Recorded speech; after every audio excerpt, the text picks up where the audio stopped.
Madame, Monsieur, bonsoir. Bienvenue à ce nouveau numéro de la Tribune du Parlement. Au sommet du magazine de ce soir, l'installation des 71 membres de l'Assemblée législative de transition avec à leur tête le docteur Ousmane Bougma que nous allons davantage découvrir à travers son portrait. Dans ce numéro, il sera également question du règlement qui va régir le fonctionnement de l'institution parlementaire tout au long de cette législature. Quant au dossier du jour, il va nous présenter la configuration de la nouvelle Assemblée. Le décor ainsi planté, place à la première rubrique, l'actu.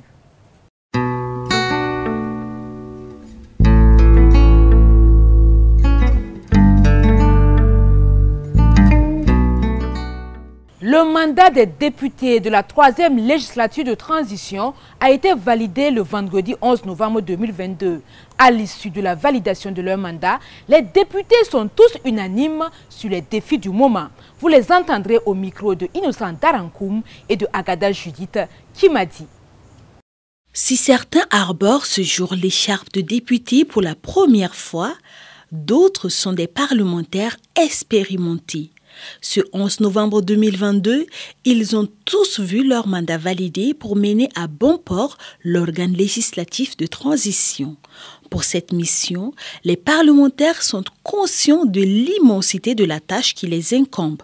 Il faut dire que la première phase de la législature n'a pas été un moment de sommeil. Mais je me dis également que cette deuxième phase doit être l'occasion pour moi de redoubler d'efforts pour ne pas décevoir ceux qui ont placé leur confiance en moi, mais également les grands défis qui se dressent au Burkina Faso, que nous travaillons à relever ces grands défis en adoptant en tout cas des textes législatifs de qualité censés répondre vraiment aux attentes, aux aspirations des Burkinabés. Vous allez remarquer que les jeunes ne sont pas assez représentatifs pour cette mandature et même la mandature passée, ils n'étaient pas assez représentés.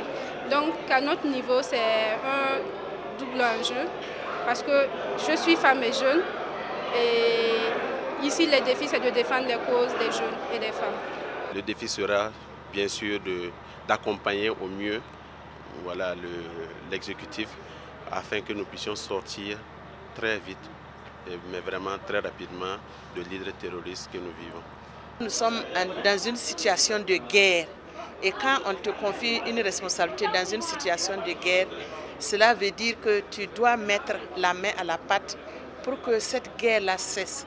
Mais moi, je ne peux pas aller au front, mais j'ai des manières. Les femmes sont quand même douées et elles sont averties, elles sont organisées pour avoir une contribution pour que la paix et la cohésion sociale reviennent au Burkina Faso. Par rapport à notre conduction, nous allons nous attacher d'abord à notre rôle régalien en tant que député, bien nous assumer et naturellement être aussi, j'allais dire, ceux-là même qui encouragent sur le terrain. Nous savons que nous sommes dans une situation très difficile, notamment due à l'insécurité.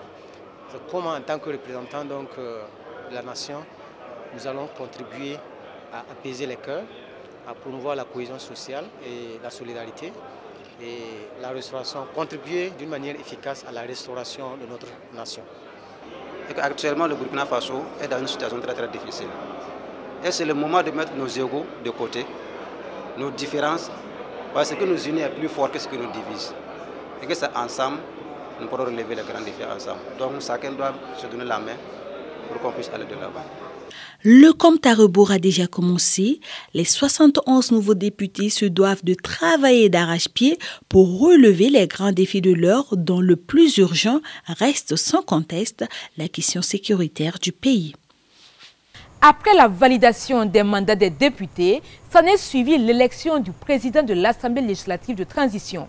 À 65 voix pour sur 67 votants, le choix s'est porté sur le docteur Ousmane Bougma pour diriger l'organe législatif de la transition. Le portrait du nouveau PALT avec Anatole Nakoulma et Agada Judith qui m'a dit. Celui sur qui repose désormais l'avenir de l'organe législatif de la transition est un habitué de la maison.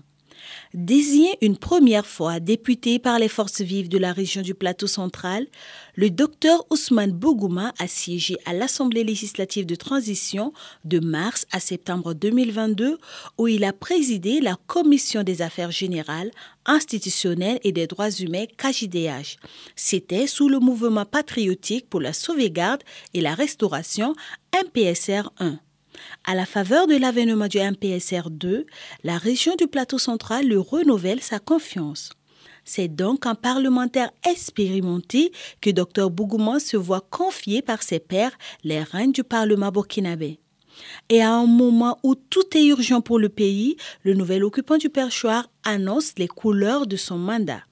À la suite des précédentes législatures, et plus encore à ce moment difficile, je vous engage à la prise en main rapide des dossiers pour qu'ensemble, avec professionnalisme et un zèle à servir notre patrie, nous puissions œuvrer à des réformes hardies et à un contrôle sans complaisance de l'action gouvernementale. Dans ce contexte, il nous incombe de développer des initiatives pour légiférer autrement, en prenant en compte les opinions du peuple. Oui, les opinions du peuple. Brillant universitaire et homme de droit, il a fait ses classes dans les universités et centres de recherche en Afrique et en Europe. Ousmane Bougouma est un ancien chercheur, maître assistant de droit privé à l'université Thomas Sankara et dans d'autres instituts d'enseignement supérieur au Burkina Faso. Il est titulaire d'un doctorat en droit privé avec mention très honorable et autorisation de reproduction en l'état de l'université de Rouen en France et de Ouagadougou au Burkina Faso. Dr Bougouma est également auteur et co-auteur de plusieurs publications scientifiques dont la protection de la femme dans le concubinage en droit burkinabé, la libre circulation des marchandises en droit communautaire UE et UOMOA, édition universitaire européenne, pour ne citer que celle-ci. Polyglotte, il s'exprime aisément en moré, français, anglais et allemand. Né le 31 décembre 1981, le nouveau président de l'Assemblée législative de transition est marié et père de 4 enfants. L'un des éléments essentiels dans la mise en place d'une nouvelle législature est la rédaction et l'adoption de son règlement. Le document qui va régir la vie du Parlement durant la 3e législature de transition a reçu l'approbation de l'ensemble des députés au cours de la séance plénière du lundi 14 novembre 2022. Suivez le reportage de Innocent Darankoum et de Alizeta Nakanabo Kwanda. C'est à l'unanimité des 69 votants que la résolution portant règlement de l'Assemblée législative de transition a été adoptée. Des nouveautés sont contenues dans ce document. Il y a eu plusieurs modifications, notamment le volet que vous abordez relatif au groupe constitué en association. Il y a aussi le volet de la gratuité. Et ce sont donc des dispositions que nous avons internées. Les dispositions de la charte que nous avons internées dans le règlement intérieur. Il y a aussi les dispositions de la Constitution que nous avons internées. Selon les membres de cette législature, ce règlement servira de boussole pour l'accomplissement de leur mission au sein du Parlement. Nous sommes allés assez vite pour l'adoption de ce document parce qu'en toute franchise, c'était un bon document. Le document prend en compte tous les aspects du fonctionnement d'une assemblée. Donc nous n'avons pas omis un seul aspect. Voilà, et vous aurez constaté que nous avons même prévu les derniers articles, l'institution de la Haute Cour de justice, qui est une disposition consacrée. Le présent règlement a été transmis au Conseil constitutionnel pour validation avant sa mise en œuvre. Le mardi 22 novembre dernier, l'Assemblée législative de transition a procédé à l'élection des membres de son bureau ainsi qu'à la mise en place de ses 5 commissions générales. Idrissa Warga et Gaïla Barro pour le compte-rendu. Le bureau de l'Assemblée législative de transition est composé de 4 vice-présidents, de 4 secrétaires parlementaires et de 2 questeurs. Dafinu Lompo, Awa Fofana, Ousmane Diallo et Daouda Diallo occupent respectivement les postes de vice-président.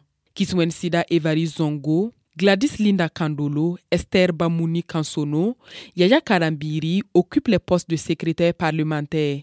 Anne-Marie Joseph Traoré Ilboudo et Daga Nassouri occupent quant à eux les postes de questeur. À peine désignés, ils sont conscients des défis qu'ils doivent relever. Le Premier ministre a dit que nous sommes des députés de mission et nous nous inscrivons dans cette dynamique et nous voulons effectivement que notre mandat puisse refléter cela.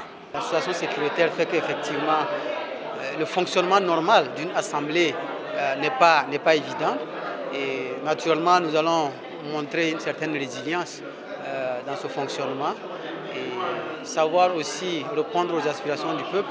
Les députés sont repartis dans 5 commissions générales. La présidence de la Commission des affaires générales, institutionnelles et des droits humains KJDH est assurée par le député Bangré Louis Ouedraogo. La Commission des finances et du budget Confib est gérée par Moussa Nombo. La Commission des affaires étrangères, de la défense et de la sécurité KEDS est présidée par Daniel Zungrana. Marie-Angèle Tendrebego Kalazanga préside la commission du genre, de la santé et de l'action sociale et humanitaire, CGSASH, et la commission du développement durable, C2D, occupée par Moussa Kone. Les questions qui doivent être traitées par cette commission, on se dit que c'est du boulot. Effectivement, c'est du boulot parce que ça embrasse pas mal de domaines. On est prêt pour ça. Nous voulons placer ce mandat-là sous la responsabilité de relever les challenges au niveau des finances publiques pour faire face à la menace qui pèse sur notre pays.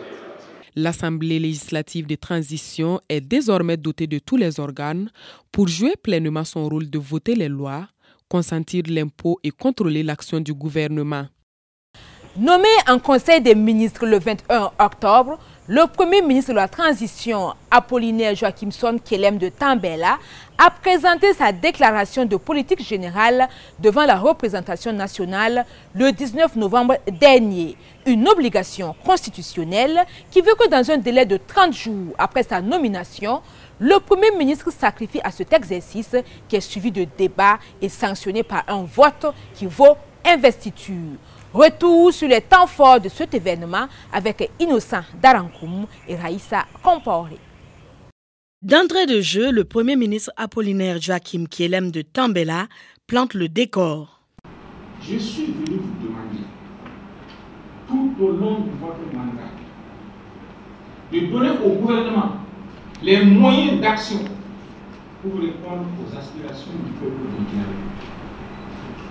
Ces aspirations sont connues. Ce sont la restauration de l'intégrité territoriale du pays et la sécurisation des personnes et des biens. C'est le bien-être des Burkinabés et c'est la refondation de la société par une gouvernance vertueuse et visionnaire. Dans cette déclaration ressortent les grandes lignes du programme du chef du gouvernement pour le développement socio-économique du Burkina Faso, conformément à la lettre de mission qu'il a reçue du chef de l'État. Une déclaration que les députés suivent avec attention. Nous avons suivi avec intérêt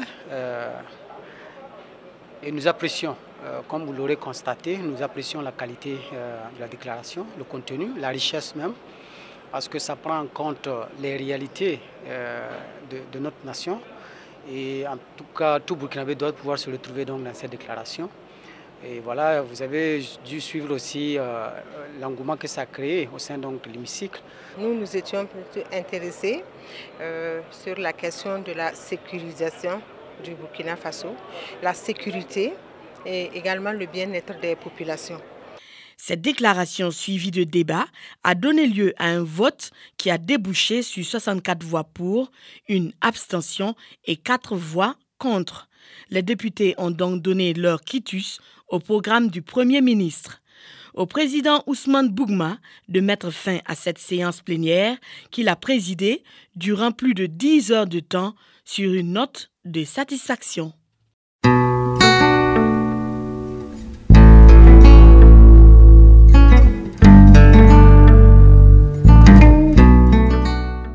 Dans l'interview express de ce numéro, La secrétaire générale de l'Assemblée législative de transition, Mme Valérie Semporé-Soubega, nous éclaire sur les missions de son service dans la gestion du Parlement.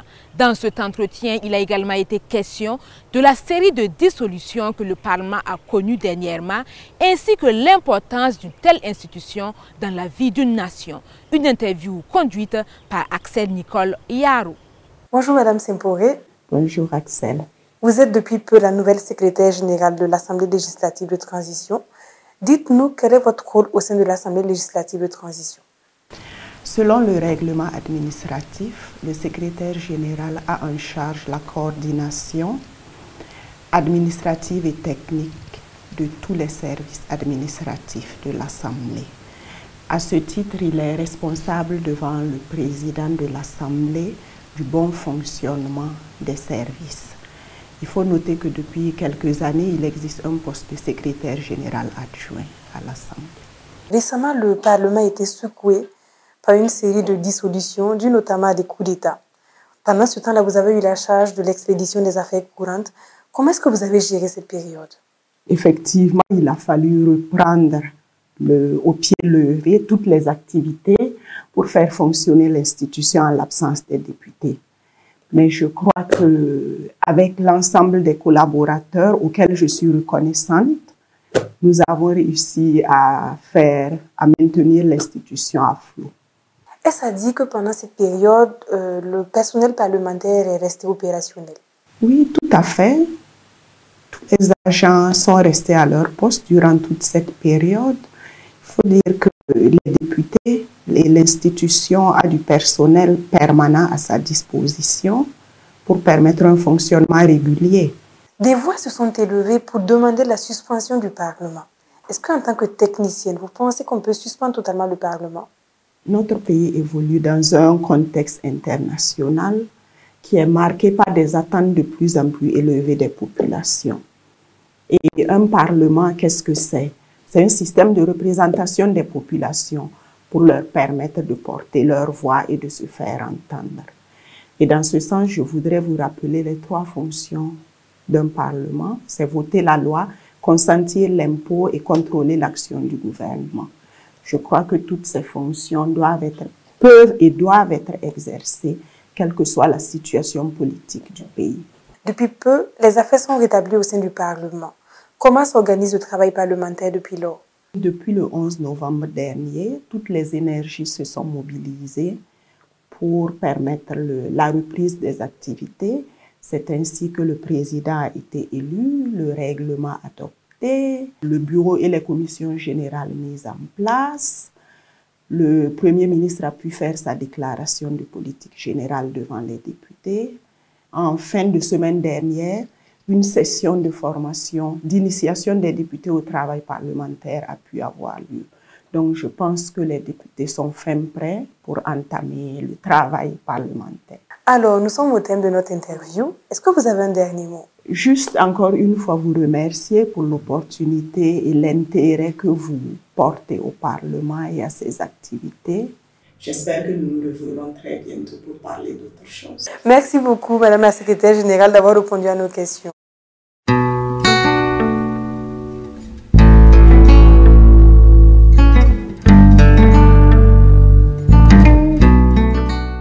Installée le 11 novembre 2022, la nouvelle Assemblée législative de transition se compose de 71 membres issus de plusieurs sphères de la société burkinabé. Tout en tenant compte du genre, les jeunes sont représentés dans ce nouveau Parlement où on retrouve des membres ayant siégé dans des législatures antérieures. La configuration de l'Assemblée législative de transition, version MPSR 2, c'est dans cet élément. Les membres de l'Assemblée législative de transition version MPSR 2 installés après la validation de leur mandat. Cette législature est la 10e de la 4e République ou la 3e de la transition après le CNT et le MPSR 1. Au nombre de 71, les membres de cette assemblée sont représentatifs des différentes sphères de la société burkinabé.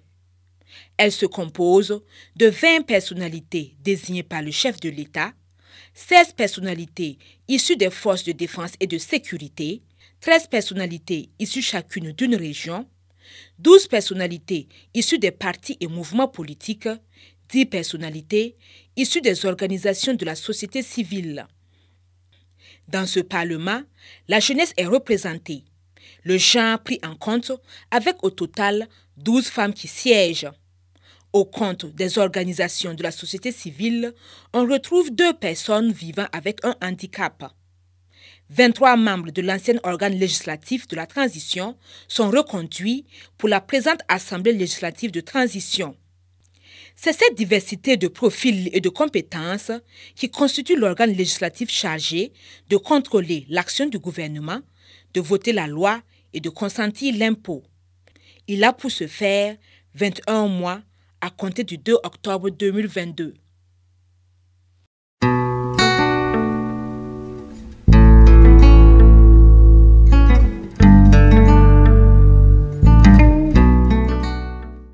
La tribune du Parlement s'intéresse aujourd'hui au mot hémicycle, un terme dont l'usage est parfois galvaudé. Il s'agit de donner des éclaircissements sur l'emploi de cette expression pour permettre aux utilisateurs de faire la différence entre l'hémicycle et le Parlement. Pour plus de précisions, suivons Honorable Bationo, chargé des relations publiques à l'Assemblée législative de transition.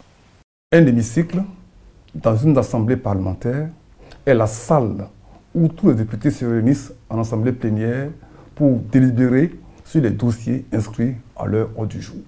L'appellation hémicycle vient du fait que les salles qui servent à la délibération ont généralement la forme d'un demi-cercle.